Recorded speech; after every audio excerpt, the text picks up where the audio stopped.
વધુ સમાચારમાં વાત કરીએ તો સમાચાર સુરેન્દ્રનગરથી સામે આવ્યા છે। નગરપાલિકાના પૂર્વ પ્રમુખ સ્વર્ગવાસ બિપિનભાઈ ટોલિયાએ મંજૂર કરેલો બ્રિજ જે છે તે આજે શહેરીજનો માટે ખુલ્લો મુકાતા બિપિનભાઈનું સપનું સાકાર થયું છે।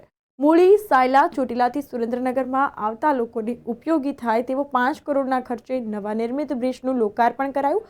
આગામી સમયમાં શહેરીજનો માટે વધુ એક સુવિધાનો લાભ મળશે। ડેમ નજીક 28 કરોડના ખર્ચે બ્રિજ નિર્માણ થશે। તો નાયબ મુખ્ય દંડક જગદીશ મકવાણાએ કહ્યું છે કે સરકારના નાયબ મુખ્ય દંડક જગદીશ મકવાણાના વરદસ્તે જિલ્લા પંચાયતથી નવા સર્કિટ હાઉસ તરફ અંદાજિત ₹5 કરોડના ખર્ચે નિર્માણ પામેલ બ્રિજનું લોકાર્પણ થયું અને આ બ્રિજના નિર્માણથી ચોમાસામાં ભોગાવો નદીમાં પાણી ભરાવાના કારણે રોડ બંધ થવાની સમસ્યાથી હવે છુટકારો મળશે। તો આગામી સમયમાં ડેમ પાસે 28 કરોડના ખર્ચે નવો બ્રિજ બનાવવામાં આવશે તેવું પણ જણાવ્યું છે। આ અંતર્ગત સુરેન્દ્રનગર દુધરેજ વઢવાણ સંયુક્ત નગરપાલિકા દ્વારા અંદાજિત ₹5 કરોડના ખર્ચે જિલ્લા પંચાયતથી નવા સર્કિટ હાઉસ તરફ બ્રિજનું લોકાર્પણ આજ રોજ કરવામાં આવ્યું છે।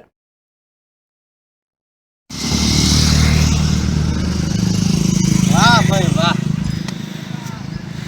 બહુ સુંદર મજાનો પુલ બન્યો છે। મજબૂતાઈવાળા બહુ સારી ગુણવત્તાવાળો પુલ છે।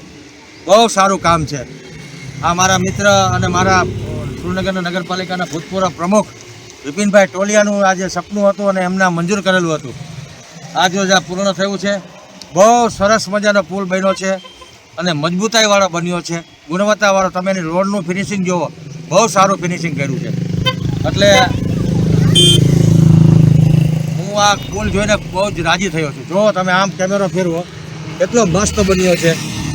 એંગલ પણ સારી છે, મજબૂતાઈવાળી એંગલ છે, અકસ્માતનો કોઈ ભય નથી અને એટલો બધો સારો રોડ અને ગુણવત્તાવાળો બન્યો છે।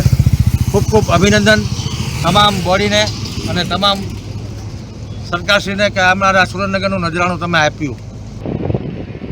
અંદાજિત 5 કરોડના ખર્ચે બંધાયેલ સર્કિટ હાઉસ બ્રિજનું લોકાર્પણ કરવામાં આવ્યું છે।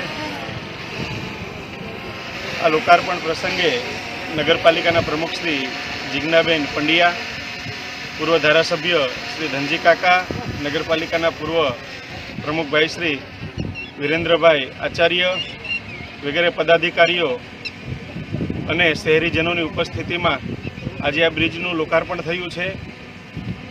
દાળમિલ રોડ બાજુથી કે સરકારી કચેરી, કલેક્ટર કચેરી હોય, એસપી કચેરી હોય કે જિલ્લા પંચાયત કચેરી હોય, મૂળી સાયલા ચોટીલા કે થાન બાજુથી આવતા લોકોને આ સર્કિટ હાઉસવાળો બ્રિજ ખૂબ જ ઉપયોગી બનશે અને ચોમાસાના સમયે પણ ઘણીવાર ફ્લડના કારણે ભોગાવો નદીમાં પાણી હોય ત્યારે આ બ્રિજ 2-3-3, 4-4 દિવસ બંધ રહેતો હોય છે।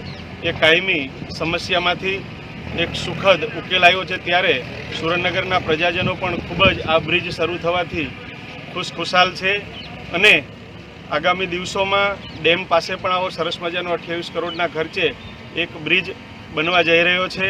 આમ અનેક વિકાસના કામો નગરપાલિકાના માધ્યમથી, ગુજરાત સરકારના અને ભારત સરકારના માધ્યમથી આ શહેરમાં થઈ રહ્યા છે।